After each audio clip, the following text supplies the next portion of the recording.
Hello and welcome to the Total Soccer Show. I am Taylor Rockwell. Once again, I am alone in studio. Daryl Grove is at home recording a different interview, which should be out Thursday. If you're listening to this Wednesday, that would be tomorrow. But instead of talking to Daryl, I have instead talked to Mr. Matt Doyle of MLSsoccer.com. Matt joins me to preview the upcoming 2018 MLS Cup final between Atlanta United and the Portland Timbers. They get an article in their name because they're just that fancy. We talk about both teams, what their respective approaches will be to this game, and maybe some vulnerabilities that might be presented, and how we expect it to go overall. It's a lot of great insight from Matt, which is to be expected. He also provides some great insight and a good anecdote about Mr. Greg Berhalter, the new U.S. national team coach. We talk about Matt's thoughts and how he expects the U.S. to play. That's a briefer conversation, much larger conversation about the MLS Cup final. So we will get right to that, starting now. Joining me now, I've got the one, the only, Mr. Matthew Doyle of MLS Soccer. Matt, thank you so much for taking the time to talk to me today. Yeah, it's good to be here. How you doing, man? Doing well. I'm preparing for Atlanta. It should be a pretty lively time, I'm guessing. I think maybe less lively for you all. I'm guessing you'll be in studios and behind desks and talking into cameras. Yeah, I don't think it'll be that lively at all for me, especially with, I guess, the weather's not going to cooperate. So I will remain cloistered. But, hey, I mean, good thing they got a roof on that stadium. Yeah, that works. And to be fair, I think last time we were in Atlanta, I think you were there as well, was for the All-Star game, and that was about 108 degrees with pure humidity. So maybe I'll take cold weather and raining compared to that. But that was All-Star game. This is MLS Cup final. That's what we wanted to talk to you about. Starting off, I went back and looked at some season previews, not necessarily just yours, but I did read your mid-season, like, one big question article that you had updated, and it kind of doesn't sound like like either of these teams is that big of a shock to be in this position. Maybe Portland a little bit more so, but are you surprised about either of these teams or both of these teams being in MLS Cup final? No, not at all. I mean, with Atlanta, I think they were probably the odds-on favorite in the East coming into the season. They probably, in that group with the Red Bulls and NYCFC and Toronto FC, and then as the season went on, it was just Atlanta and the Red Bulls. You kind of knew it was going to be one or the other coming out of the East. And I mean, anytime you have $50 million worth of attacking talent up front, you're probably, it probably shouldn't be considered a shock that you win a few games in the MLS playoffs. With Portland, it's been a little bit more up and down. They finished middle of the pack in the Western Conference, but once they got, once they broke their addiction to Armenteros, who was pretty one-dimensional, and stopped playing Dairon Asprilla as a freaking striker, which is still the most ridiculous thing, and realized, at least on some level, what they have with Ibobasi, that the attack came together. And when you have an attack that comes together and a defense that is really comfortable doing one particular thing, which is defending in a low block, that's always been a pretty good plan for the MLS playoffs. And we've seen it, basically since the first season onwards. And so I don't think they were favorites in the same way that Atlanta were favorites, but nobody should be particularly shocked that the Timbers made it out of the West. Well, let's stay with the Timbers for a minute then, and then we'll get to Atlanta. Don't worry, Atlanta fans, we'll talk plenty about them. When you say they realize what they have in Ibobasi, what exactly do you think they do have? Because it felt like in that second leg against Sporting KC that maybe it took him until he kind of got a little bit more lively and a little bit more movement to look threatening. So what is it that he brings to that Portland attack and to that Portland team as a whole?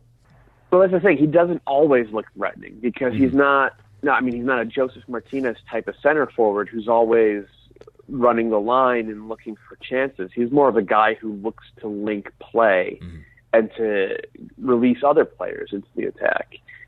And for Portland, when their other players are Sebastian Blanco and, of course, Diego Valeri. And Ibobasi is, I think he'll be a decent to pretty good goal scorer in MLS. But he strikes me as the type of guy who could lead all forwards, all true number nines in assists for years on end, because his instinct for creating those, not pockets, but actually running lanes for the guys around him are really, really good. His vision's really good, and his feet are pretty soft as well.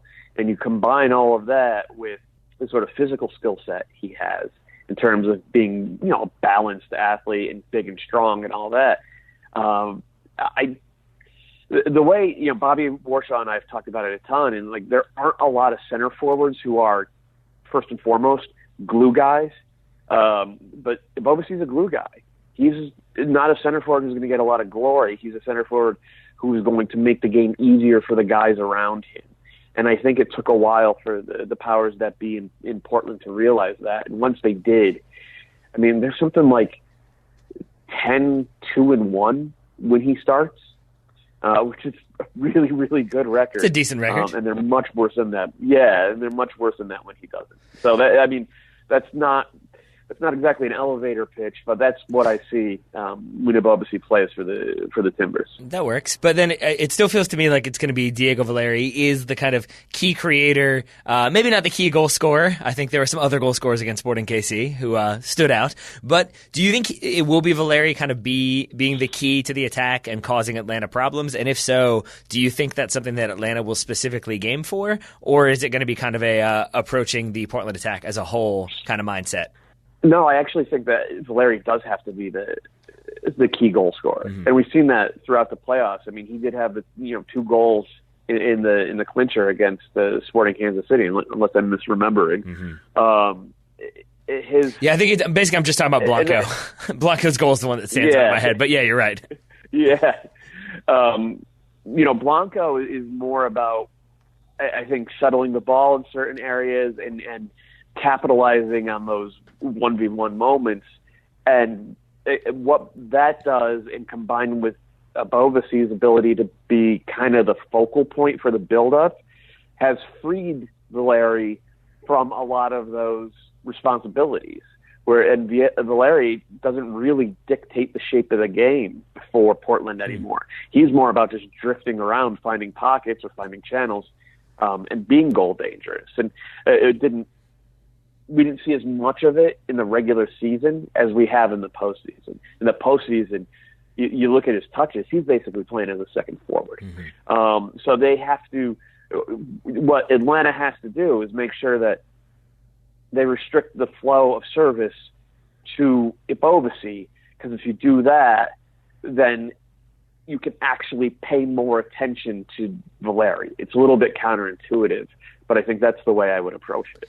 And then flipping it around, what do you think Portland will do to deal with that very high-profile Atlanta attack? You've got Joseph Martinez, who is, I believe, today was named 2018 MLS MVP. He's kind of important. Miguel Almiron, also important. What do you think Portland will do to shut down that attack? Put 10 guys behind the ball. I mean, that'll do it. Been talking. Yeah, I've been talking about this all week with everybody. Who's willing to talk about it, and everybody's response is kind of like, I don't know, it doesn't, like, it could end up being just a really cagey game that tactics nerds and people who appreciate a bunker will really appreciate, but maybe folks who are more neutral and more into the sort of up and down thing that we saw at times in that Sporting Kansas City RSL game, maybe those types of people won't get to enjoy this one as much, because I don't think Portland's going to come out of their shell. I think Portland would be fine if this game is 0-0 in the 85th minute. And I think that, right? And like, to me, the big choice is, okay, do you defend out of the 4-5-1 or the 5-4-1? Because, like, the big question there is, if you're in the 5-4-1, you have an extra center back in the box keeping track of Joseph. Whereas if you're in the 4-5-1, then you have an extra midfielder out there denying service to Joseph. Like, that's, to me, given everything that's happened with Portland this season and everything that we've seen Joseph and Almiron and the rest of that Atlanta attack, like, that's the only real choice. Do you go with the extra man in the box to defend service at the termination, or do you go with the extra man in midfield to defend service at the origin? That's it. All right. And within that kind of bunkered defensive approach, though, do you think there is a potential weakness that Atlanta could exploit? Is there one player or one position, or are they struggling with set pieces? Like, what is one vulnerability that Tata Martino might pick up on? I think we've seen it, whether it's been Elvis Powell or Zarek Valentine, combination play down that side has sort of undressed the Timbers all postseason long. They've given up 7 goals, something like that. And I think about 4 or 5 of them have come from that side. And even, Dama, the final 20 minutes against Sporting Kansas City, it felt time and again like SKC were going to get that goal by combination play and just getting in behind Zarek Valentine. Because, look, they do bunker. They do put numbers behind the ball, but that doesn't mean you're just standing 16 yards from your own goal with everything in front of you. Like, combination play can still drag defenders out. And when that's happened, Portland have looked vulnerable there. And then you compound it by having, I would guess, Larry Smalbiala is going to be back. And he's not the most mobile guy even before that ankle injury. So you're going to have him pulled out a little bit to have to defend, if not necessarily 1v1, but in space at least a little. And that would make me a touch nervous if I was a Timbers fan. More from my conversation with Matt Doyle in just a moment, but first I wanted to let you know that today's episode of The Total Soccer Show is brought to you by Simple Contacts. Simple Contacts offers every brand of lenses at amazing prices. They also offer you a vision test where you can basically avoid having to go to the eye doctor. Instead, you can do the vision test. They'll figure out what prescription you need. You can get your prescription and get on your way. They save you time. They make it easy. It is not a replacement for your periodic full eye health exam, but that said, it is a very easy service. I have not used the service myself because I don't wear contacts, but my wife Margaret does and has used Simple Contacts, so I called her instead of talking to Daryl because, frankly, she's more fun. Hi, Margaret. How you doing? Hi. I'm good. How are you? You're so excited to be on the show, but you do get to talk about a thing that maybe soccer isn't your thing, but Simple Contacts might be. You have used the service, as I said. What was your experience like using Simple Contacts? It was good. It was super fast and easy and just really convenient. All right. And did they have your preferred brand and type, or was it just more about being able to see as quickly as possible? They had my preferred brand and type, and that is really important for contact wearers. All right. So they had your brand and the type you wanted. Is that because you did the vision test, or did you not have to do that? No, I didn't have to do that because I had a prescription already. So I just was able to easily enter in my prescription numbers for each eye, and then I just got it that way. But if I didn't have that, then I would have done the vision test instead. Did you say prescription for each eye? Yeah, you can. Is that a thing? Yeah, you have. Yeah, each eye can be a different. What? Nuh-uh. Yeah. I did not know that. Yeah. All right. Yeah, my left eye is worse than my right eye. All right, so you got custom contacts for each eye. That's exciting. Is that how you say it? I don't know why I find this so funny, but it's new information to me. Yep, that's the case. All right, and would you recommend the service then? Did you enjoy your overall experience? I did, and I do recommend it. That's really. I was genuinely a little bit nervous because I'll be honest. If Margaret doesn't like something, she will absolutely say it. So I was really confident that you would say yes, but I'm relieved that you did. Yeah. I say yes. So thank you to Margaret for providing her testimony as to the usefulness of Simple Contacts. To save $20 on your lenses, just go to simplecontacts.com/TSS20 or enter the code TSS20 at checkout, TSS20. That will get you $20 off. So one more time, check out Simple Contacts and get $20 off by going to simplecontacts.com/TSS20 or entering the promo code TSS20 at checkout. Give it a try and thank us later. Now, back to my conversation with Mr. Matt Doyle. Flipping it around to talk about Atlanta for a moment, what do you think are the keys for Atlanta in terms of playing the game that they want to play? Because it felt like it took them a little while to sort of, even with the early chances they had, it felt like it took them a little while to figure out New York in that first leg because they were so defensive and so inclined to sit off. So what do you think Atlanta will try to do if Portland are in that sort of bunkered defensive approach? Yeah, I'm not sure, to be honest with you, because I agree with your read on that first game. I think Atlanta were as surprised by the Red Bulls' passivity as as I was. That said, if Portland are playing deep, it's not a surprise. Yeah. We have film on that. We have basically a season's worth of film. So I'm sure they'll have some sort of game plan. But that's been the thing with Atlanta. Like they haven't consistently broken down teams who play that deep block. They haven't I wouldn't say it's their Achilles heel. I think going against pressing teams is more of an Achilles heel, but they haven't always looked great against the bunker. I think they've settled at times for too many back post crosses, and and they're good at drawing fouls, but they're not a great set piece team unless it's the last 3 minutes of the game and Kevin Kraft is in there. So there's a lot of if-then decisions that Tata Martino has to make, but it does seem a safe bet at this point that they're going to have 65 or 70% of the ball. And if you do that, maybe the plan is to try to hold it a little bit higher up the pitch, or depending on a little bit deeper, closer to midfield, and see if you can get the Portland back line to be a little bit anxious or a little bit undisciplined and come up an extra 6-7 yards. And if you do that, then you can get one of those outside-in runs, maybe from a Gressel or from a Villalba if he starts, or maybe even float Joseph or Almiron out there, just to hit him with a different kind of shape. But honestly, I'm spitballing here. There is no blueprint for this that we've seen.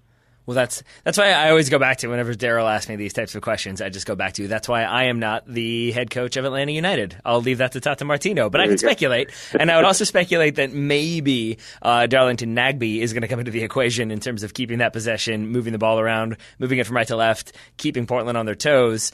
If you could, can you tell us a little bit about how Nagbe's role is different from what we saw from him in Portland? If people maybe haven't paid as much attention to the regular season, what is he doing differently for Atlanta, and do you think that bodes well for his future with the U.S. national team? I think they are content in asking of him what he seems maybe mentally suited for on the field, which is he's not going to be the guy who controls the game. He's not going to be the guy that wins every 50-50. He's certainly not going to be a guy who gives you 10 goals and 12 assists. He's a shuttler. He gets on the ball. We all know that he is one of the most secure passers and dribblers in league history. And when he gets on the ball, he shuttles it to another part of the pitch, and hopefully away from the pressure that Atlanta's facing. It's a safety valve role. It's a very complementary role that is, I think, how he played when he was at his best in Portland as well. It's worked. It's worked for he's maybe been the man of the match 2 or 3 times all year at best. But that's fine. That's fine for Atlanta. Again, $50 million worth of attack. You can have Darlington Nagbe as a tertiary player. Yeah. What it means for the national team, I'm not sure. I don't think Greg Berhalter is going to want a central midfielder like that. I think his lack of passing range would be really detrimental in the type of system that Berhalter has played. And we have seen Nagbe in big moments for the U.S. Come up short. And, I unlike other guys who were on that field in Trinidad and Tobago 14 months ago, Nagbe doesn't have a history of being there in the clutch. He doesn't have a history of scoring big goals or putting on dominant displays. So I'm not sure that there's going to be much of a... I don't expect to see Darlington Nagbe wearing U.S. colors all that often in the future. But maybe I'm wrong. The talent is still there. Well, first of all, I feel like there should be such a thing as a Doyle curse if there isn't already. So I think you've just guaranteed that Darlington Nagbe is going to score the game winner in the MLS Cup. But so if we're not sure about Nagbe, I'm going to say, and Brad Guzan obviously is going to probably be in consideration. So removing Guzan, if there were one American on the Atlanta team that maybe Greg Berhalter calls in January or February, aside from maybe Nagbe and Brad Guzan, do you think there's a chance we see like a Parkhurst or a Garza or maybe even a Lorenowitz, or do you think maybe they're not quite on Greg Berhalter's radar right now? I would be surprised if we didn't see Garza. All right. Garza is the type of attacking fullback that Berhalter's always made good use of. Obviously, his issue is he's just nowhere near international caliber defensively, but he's still a good pro. He adds so much going forward, and there are certainly, there are certainly CONCACAF games where he could be an asset. I think like he's very similar to Jorge Villafana in that regard. Like if we have to play France at the World Cup with one of those two guys as their left back, we're in trouble. But if we're playing against Guatemala in a home qualifier where we're going to have 75% of the ball and we're going to be relying on our fullbacks to create width and penetration and maybe provide the final ball, like I think Garza is a really good choice for that. All right. All right. So then it's going to be Greg Garza, Brad Guzan, and Darlington Nagbe starting every game for the U.S. national team. You heard it from Matt Doyle. Same question I asked you about Portland flipping it around to Atlanta. Are there vulnerabilities that you think Portland might be looking at? Are there things in the Atlanta approach, the lineup, the system, what have you, that you think Portland might be looking at as ways to maybe hit on the break, get that quick counterattack goal, and frustrate Atlanta? Obviously, that's the goal, right? Is you want to hit them on the break early. You want to get that goal, and then hopefully let the game state dictate things. Because really, what's Atlanta looked vulnerable to all season long? The only thing really is the press. Teammates talking to other teammates, significant others. That's a vulnerability, I'd say. Yeah, they've also looked vulnerable to that. At times, I guess you could say they were a little bit over aggressive late in games. They didn't protect their leads well, and like I said, they didn't have a great blueprint for breaking down a bunker. But I didn't think they were. You can even go back to the game that these two teams played back in the summer. Like anybody who watches that game, they play it out 9 more times. You like Atlanta's chances of winning about 6 or 7 of them. Mm-hmm. So I think this is like, at this point, you just look at it if you're Gio Savarese and you say, we have to do really well what we've done really well all season, which is get guys behind the ball, don't make any mistakes, and try to hit on the break. Because Atlanta will, if you're giving them 70% of the ball, they will bring players up and you will have space to run in behind. You just have to be clinical when you get those chances. All right. And if Atlanta are clinical, they get the lead. Which player do you think most means, if they're subbing on, that Atlanta has won the game? Is it Andrew Carlton? Is it Barco? Or is it George Bello? If you see one of them subbing on, which one is the most indicative that Atlanta have won the game and are on their way to MLS Cup glory? Well, I just don't think there's any chance at all that Carlton or Bello play. All right. So I think it's going to be the $15 million human victory cigar. There we go. As an indication of the way the game has gone. All right, perfect. And then moving away from the game itself, as I said, Martinez wins MVP. You have to expect that there will be some interest, if not offers, for him in the offseason, maybe in the January window. Almiron has already been linked with several clubs. There were reports coming out that Newcastle is more or less done. I'm not sure how reliable that is. Tata also on his way out. So do you think this is Atlanta's last chance for a while, or do they have the setup in place where they can kind of bring in a new coach, bring in a couple players, and they should be right back to where they are? I mean, it feels like if they get Guillermo Barros Scalota and P.T. Martinez, and I'm sure there will be at least one other big signing, they'll be one of the best teams in the league again. But, Michael Parkhurst and Jeff Lorenowitz have been key parts of this team, and neither is getting any younger. And you don't know if Miles Robinson is going to develop. You don't know, maybe Leandro Gonzalez Perez wants to move on as well. So there are there are going to be questions. Just projecting forward with the Eastern Conference, I don't think it's going to be, I don't think you're going to have two teams on 70 points next year. But Atlanta's got a good pipeline from that academy. They've shown that they care about the draft at least a little bit, which I think is smart. And of course, they will spend. So I think given those three things, window's shutting for this particular group, but it's not shutting for Atlanta United.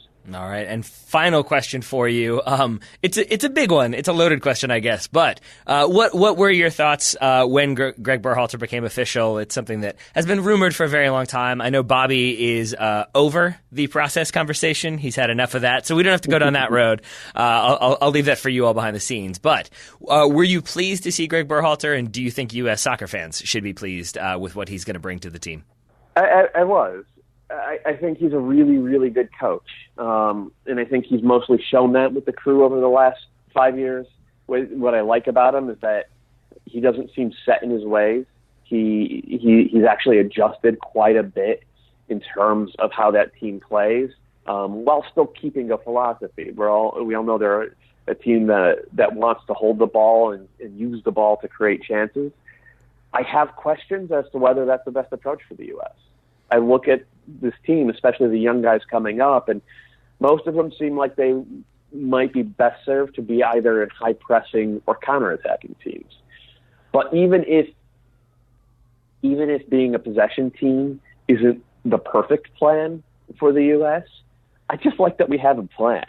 I like that we have a coach who's a student of the game and who actually seems to understand that if you have a plan and you have expectations and you practice them and make them clear to the players and don't just say, go out there and express yourselves, that you're more likely to play good and winning soccer. So I'm enthused about that. I got to sit down with him yesterday and we did a couple interviews with him, and he impressed me in terms of his ability to just go into such granular detail about like everything I asked him. Like, okay, so this pass right here that you guys hit a lot, why? And he would give 4, 5, 6 layers deep of like, well, we're trying to drag the fullback up right here to put the fullback in a situation where he has to defend 2 players at once.